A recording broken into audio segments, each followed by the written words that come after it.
Gentili telespettatori, benvenuti a questa nuova puntata di Agrigentini Bella Gente. Senza dubbio una puntata molto particolare perché siamo in presenza di una vera e propria leggenda vivente del teatro, non soltanto per la sua lunghissima attività teatrale, ma anche per i successi che ha conseguito nel tempo e anche ultimamente. Allora, avete sicuramente capito che si tratta di Nino Bellomo. Benvenuto, anzi, benvenuti noi, perché siamo grazie per averci aperto le porte della tua casa. Grazie Marcella per queste tue espressioni di simpatia nei miei confronti, queste valutazioni. Ma devo dirti che anch'io sono emozionato, anche se queste interviste si ripetono, ma stasera particolarmente, perché il momento in cui uno parla di teatro, il momento in cui uno parla di spettacolo, il momento in cui uno parla della propria vita inquadrata in questa attività che per me è stata veramente qualcosa che è andata al di là di ogni aspettativa, io inevitabilmente mi sciolgo, quindi stasera sono a tua disposizione per quello che posso dire.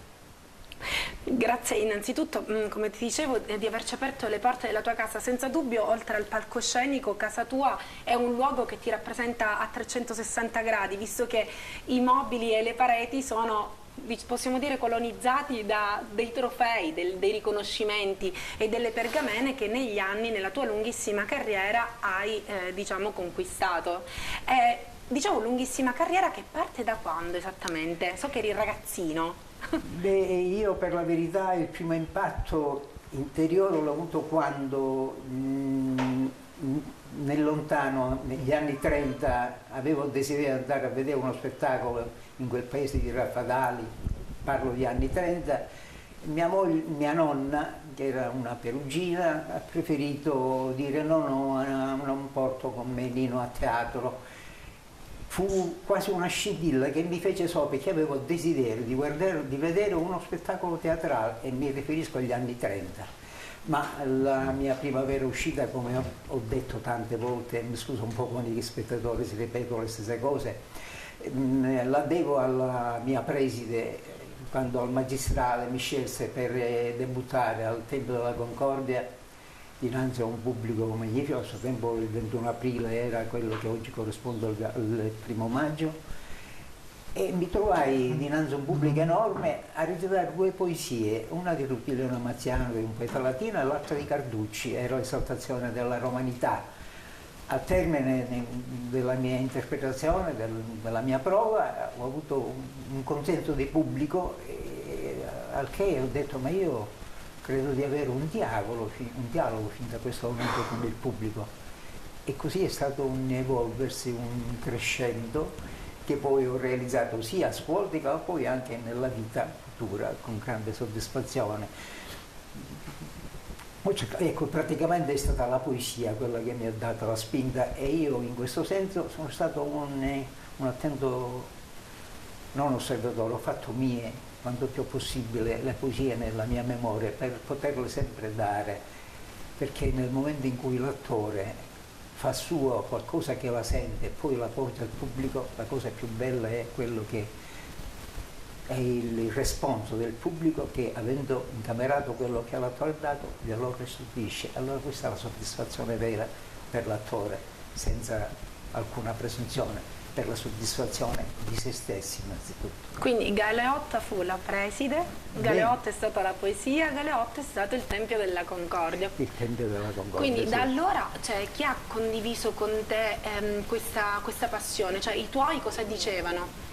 Ma forse sono stati un po' lontani da questa situazione, fino a quando poi c'è stato uno sviluppo che mi ha dato quelle possibilità di arrivare a certi vertici che devo indubbiamente a mio figlio Francesco, perché il suo rapporto con Michele Placido da 15 anni a questa parte mi ha portato a calcare i teatri più importanti d'Italia e anche fuori, e quindi gli devo molto a mio figlio, in questo senso che cioè io ho agevolato quella che fu la sua passione per fare quello che sta facendo al teatro, con la sua produzione oggi anche al regista, e io perché mi sono trovato a contatto con attori a livello nazionale, e quindi c'è stato un miglioramento, diciamo, ma quando quando si ha nell'anima quella che è il fuoco dell'arte, perché Marcella, attori si nasce. Sono d'accordo. E quando in giro per l'Italia mi avvicinavano gli spettatori che avevo assistito allo spettacolo, quello che chiedevano è: che scuola di teatro hai fatto? Non dicevo una sola risposta: i Ticudini di Rafadale. Cioè io sotto l'albero, quando ero in villeggiatura in campagna, avevo un testo che me lo leggevo e mi formavo in questo senso. La cosa senza dubbio affascinante è che tu parti da Raffadali, hai detto dai Picudini di Raffadali, da una laurea in filosofia, da dirigente dell'INPS al teatro, insomma è una strada abbastanza tortuosa. Come hai fatto a conciliare il lavoro, la tua passione per il teatro e anche la famiglia?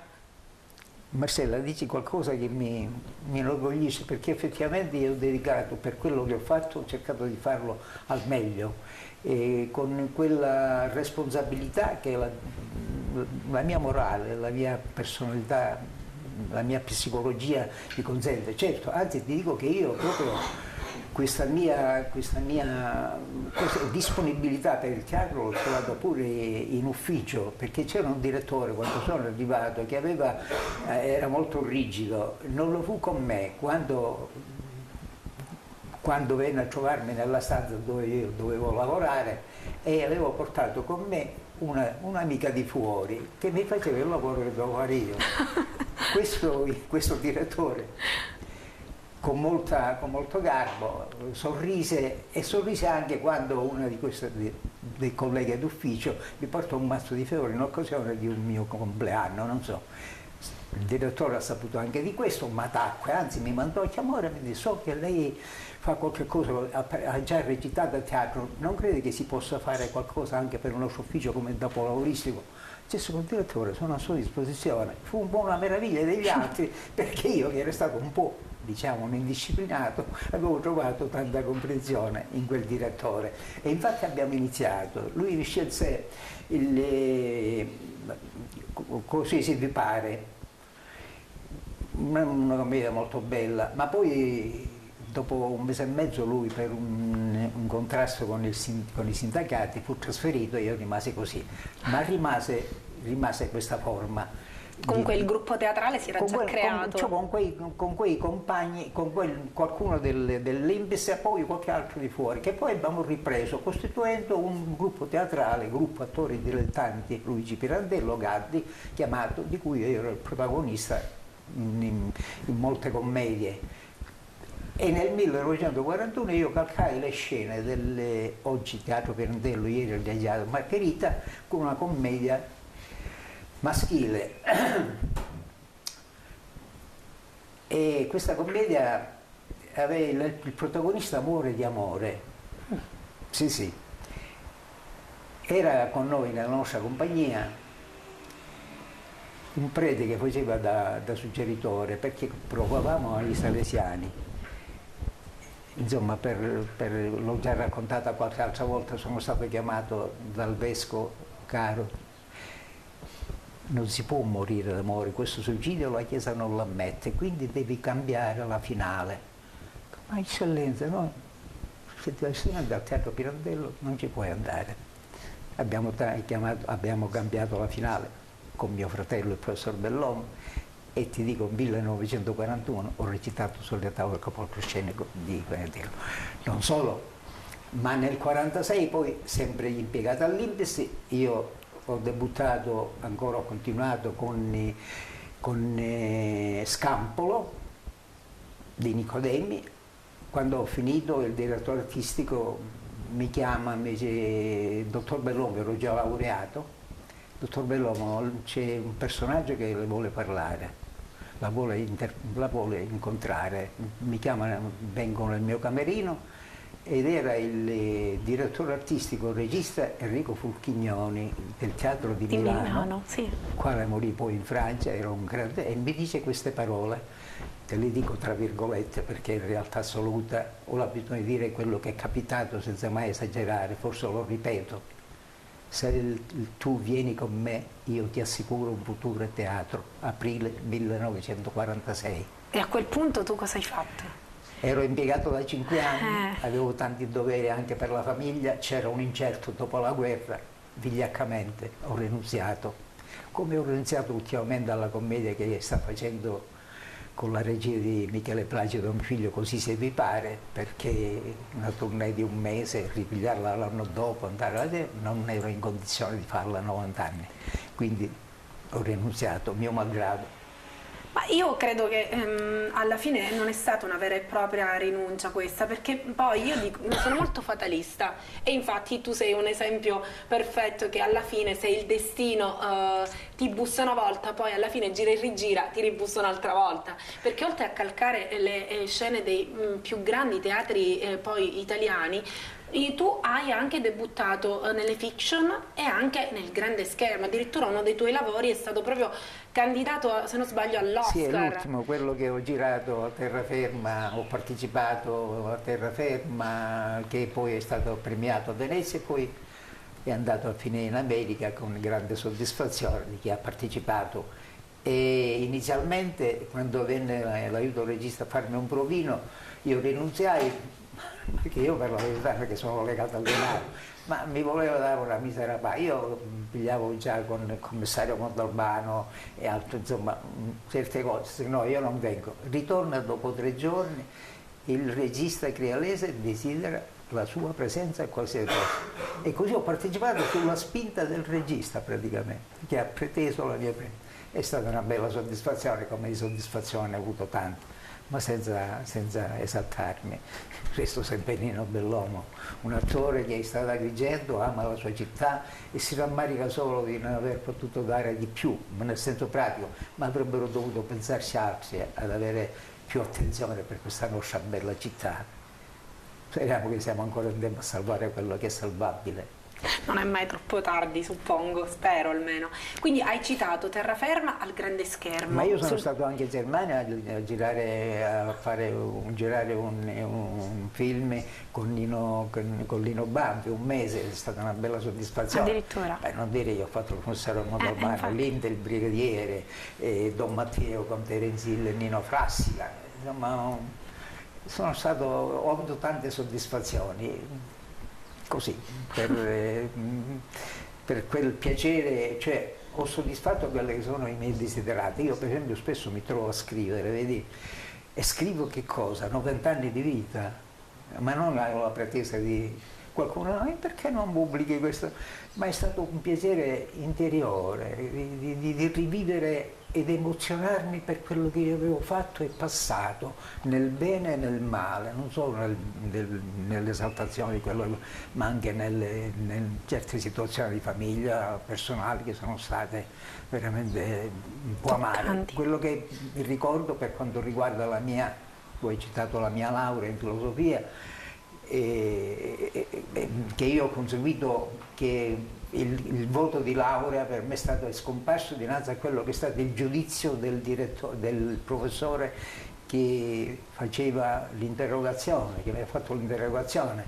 Era il periodo di guerra e si arrivava col libretto in mano, col professore e il suo assistente, dava il libretto senza aprire bocca, dai 18 lo mandava. E il momento in cui io mi seggo, lui stava per dire: professore, io veramente gradirei essere interrogato. Questo si volta con uno scatto, non dico il resto, erano 2 anni di filosofia teoretica. Quando ha finito si volge al suo assistente: dai 2-3 dell'ode, finalmente uno che sa che cos'è filosofia.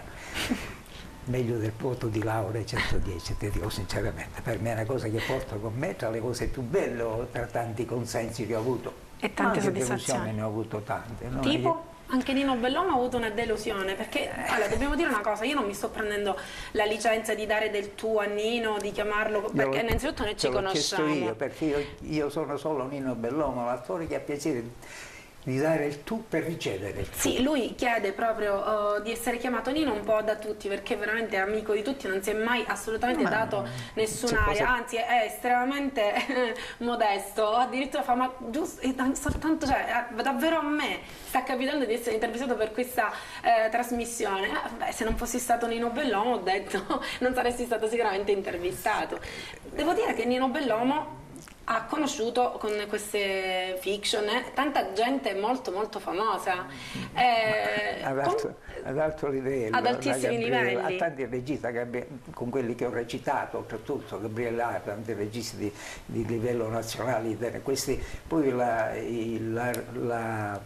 quando sono stato a Monaco di Baviera, così, scusate, la regista, dammi le tue mani, stava a guardarmi così e dire che ci comportavamo poco, era una gran bella è un gran soddisfazione. rubacuori, Nino. No, è così, il piacere di essere sinceri e veri, e fu veramente, se c'ho tante di quelle fotografie che mi ha mandato, giudizi e altro, ho ricevuto tante soddisfazioni.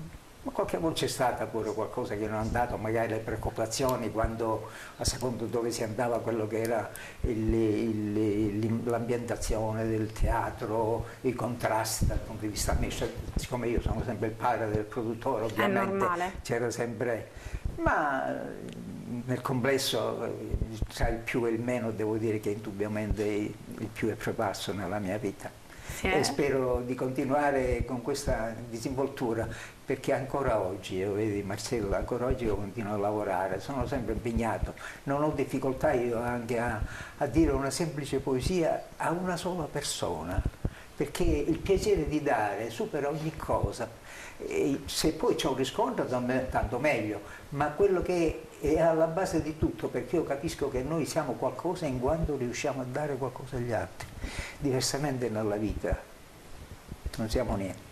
Peccato che io non ho potuto dare molto, avrei voluto farlo anche per Agrigento. Per la verità Agrigento, quando stavo in tournée teatrale con Michele Placido, sono stati 10 anni. Siete tra l'altro molto amici con Michele. Con Michele, lo siamo ancora. Il suo rammarico ultimamente è stato quello che io rinunziavo. Come io ti ho scelto. Abbiamo passato anni assieme, e quando si finiva di recitare, di fare la commedia, si andava sul proscenio, lui recitava una poesia e io recitavo regolarmente il ritorno, prima parlando della mia Agrigento, della casa in piano in alto, io vedo la profondità del mare aspro africano, vedo la casa di Pirandello, e poi recitare il ritorno, ed era un successo sempre. Dunque io praticamente Agrigento l'ho sempre esaltato in tutte queste mie, diciamo, attività teatrali che ho fatto sempre con convinzione, con gran piacere, troppo oltre dei limiti forse, o vigliaccamente come ho detto, ma ultimamente c'era una sola, aveva una certa età, ho fatto una poesia, ho tenuto solo la mia poesia nei confronti di questa che aveva più di 100 anni, il piacere di dare. Poi se a me mi chiede una serata, a me non ho nessuna difficoltà, fortunatamente ho avuto questa accortezza, che me l'hanno insegnato a scuola. Oggi non si fa più, ed è grave questo. A scuola si imparavano le cose a memoria, da Dante a D'Annunzio, a Foscolo, tutto a memoria. E Nino quindi ha una memoria pazzesca, dobbiamo dire. E quindi ho imparato questo, e oggi come oggi non ho nessuna difficoltà. In qualsiasi momento mi si chiede, ma subito facciamo un pezzo di Pirandello. Te lo posso chiedere adesso? Un piccolo regalino, un pezzettino per me e per i telespettatori? Beh, ti faccio un monologo all'uscita, che è un dialogo che si svolge dinanzi al cancello di un cimitero. Molti che ancora legati all'esistenza terrena si confrontano su quello che è il concetto di forma, sostanza di Pirandello. Il gusto della vita, ho un rammarico, non so, vedo ancora il giardinetto della mia casa al sole, un tappetino verde alla finestra, la vasca con lo specchio d'acqua in ombra, e i pesciolini rossi che vengono come a mordere a galla. Le piante attorno guardano attoniti i circoletti che si allargano nell'acqua silenziosa. Io sono ancora là, tra il respiro fresco delle nuove foglioline, come una vecchia foglia morta che non sappia staccarsi. La vedo, sì, c'è davvero là questa foglia morta. Aspetto che un soffio la faccia crollare, e allora forse, come voi dite, dileverò. Bravissimo, grazie veramente, grazie mille.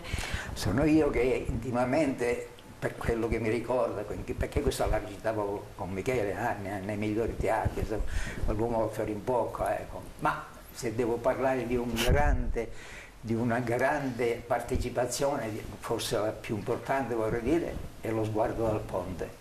Molto bello. Co-protagonista con Michele Placido. È stato veramente, sono stati 5 anni, diverse stagioni dove i consensi hanno superato qualche dissenso che non c'è stato mai. Ma tu cosa preferisci, il teatro oppure la cinepresa? No, la cinepresa mi ha dato molto più di essere conosciuto, di essere riportato, Quindi notorietà. ma il teatro è l'immediatezza, e guardarsi negli occhi, essere se stessi, trasmettere agli altri e ricevere, come ho detto. E questa è la grande soddisfazione che ha l'attore.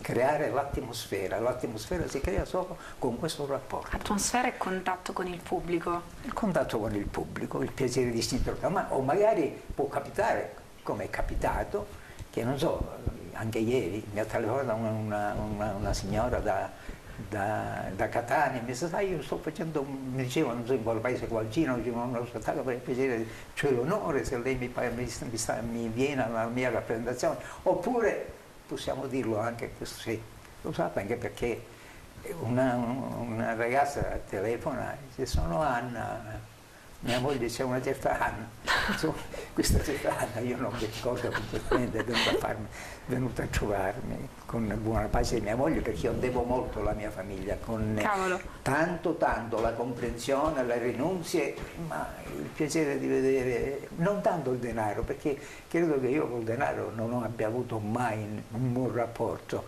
per tante situazioni, ma come sono stato circondato dall'affetto, dall'interesse, dalla comprensione, che è la base di tutto, perché nella vita se non c'è comprensione, che la comprensione significa innanzitutto essere se stessi e rapportarsi con gli altri nel modo migliore, senza pensare di rimetterci o di guadagnarci, essere per gli altri. La sua famiglia, abbiamo detto, è stata molto comprensiva e ti ha apprezzato. Gli agrigentini invece sono stati riconoscenti oppure ti hanno snobbato? Devo dire che questo consenso io l'ho avuto ora, dopo il 31 di luglio, avendo compiuto 90 anni, ho avuto un'esplosione di affetto da ogni parte, dai migliori rappresentanti della città all'umile che incontro per la strada, ma no, me l'ho visto, e questo per me è stata una grande cosa. Grazie per quelli che sono ricordati di me, tutti quelli, non li cito, non vale la pena. Sono tanti. Sono tanti, ma grazie a tutti, grazie. E ho detto sempre che io sono sempre a disposizione di chiunque. C'ho solo un rammarico oggi, che ultimamente è stato uno che voleva presentare un libro e io non stavo in quelle condizioni per cui uno può decidere anche di quello che deve fare. E ho detto no, ho un rammarico e devo vedere come devo fare per farmi perdonare. No, perché un Nino, allora io mi permetti di dire una cosa, quest'estate l'ho intervistato quando ha fatto 90 anni. La cosa che mi ha veramente colpito di Nino è stata questa: io se non posso dare il meglio agli altri perché sto male, allora preferisco fare come le bestie ferite, starmene in disparte, leccarmi le ferite, rimettermi in forze e rimettermi a dare il meglio per gli altri. Questa è una grandissima lezione di vita che non tutti purtroppo mettono in pratica, la prima forse io. Però no, veramente è una grande lezione questa. Per me è una soddisfazione, l'ho detto, io voglio bene il prossimo, per mia natura, così, forse qualche volta mi sono trovato male, ma non è importante, non ho rammarico. L'importante è che ho cercato di fare del bene e di dare anche un minuto di godimento nella una parola, in un rigo, per quello che è possibile dare. Tracciando un bilancio, secondo te, ad oggi, no? L'arte paga? Io che sono un grande romantico e per tutto quello che ho ricevuto devo dire che sono soddisfatto di quello che ho dato, e spesso ci ritorno un po' con la mente, col sentimento, dico sono un romantico, e quindi mi fa piacere dire, semmai un po' di rammarico di non poter rivivere quello che ho passato, solo questo. Oppure vedi, quando la prima volta dice, tu mi dici qual è stato il momento, quando io al Manzoni di Milano, il teatro più importante d'Italia, da coprotagonista con Michele Placido, nello Sguardo dal Ponte, ho dovuto aprire lo spettacolo perché ero io che iniziavo, non ti nascondo che avevo chiamiamola pure paura, non c'è niente, ma a parte l'ansia precedente, ansia che uno porta sempre con sé in qualsiasi spettacolo si trovi, a qualsiasi momento, è sempre il momento in cui deve presentarsi al pubblico, c'è la responsabilità dell'attore di essere quello che il pubblico vuole che sia. Alla fine questa ansia e questa adrenalina per un attore è performante, cioè perché si dà veramente, se si sa incanalare bene, il meglio di se stessi. Sì, ma indubbiamente ti porta a essere, non ti costringe, ti porta a essere inevitabilmente quello che uno deve essere per gli altri. Tu consiglieresti questa strada ad un giovane che si vuole affacciare nel mondo dello spettacolo? Vedi, il giovane forse oggi, io magari, vedi, io da giovane dico, avevo dei limiti, vivevo prima in un paese, poi non c'era tutto quello che c'è oggi. Oggi si è un po' svagati, si è un po', e si vuole arrivare a qualche cosa immediatamente, e questo è lo sbaglio dell'uomo. Sì, Quando uno deve arrivare di corsa, no, ci deve essere un gradatimi, perché ci sia interiormente una formazione che ti porti ad arrivare a convinto. Ma questa ansia di essere, per non dire della paura in cui oggi si vive, una paura in cui anch'io vivo, sai, ma non per me, per gli altri. E cosa aspetta Nino Bellomo che progetti ha Nino Bellomo nel futuro, immediato? Io lo so veramente, però lo faccio dire a lui. Te l'ho detto, io sono spesso impegnato, vedi, prossimamente sì. Sono stato impegnato questi giorni e intervengo sempre con qualche cosa. E niente, insisto, avere sempre il piacere di essere, non di essere elogiato, attenzionato dal prossimo, dare uno sguardo, una stretta di mano, un buongiorno, anche se non lo conosci. Che cosa c'è di più bello? Essere per gli altri. E allora cosa augurare a questo grande uomo, ad maiora? Non dico grande uomo a caso perché è qui presente, ma perché per il modo in cui si è approcciato a tutto, alla vita, alla sua professione. Questo suo savoir-faire dovrebbe essere veramente da monito a tutti i giovani che si approcciano a qualsiasi professione, perché la gentilezza, la bontà d'animo paga sempre e comunque. E io ti ringrazio. Ringrazio i telespettatori per averci seguito e continuate a seguirci, perché nel nostro salottino noi proponiamo soltanto il meglio degli agrigentini, quelli che noi amiamo definire bella gente. Arrivederci. Grazie Marcello.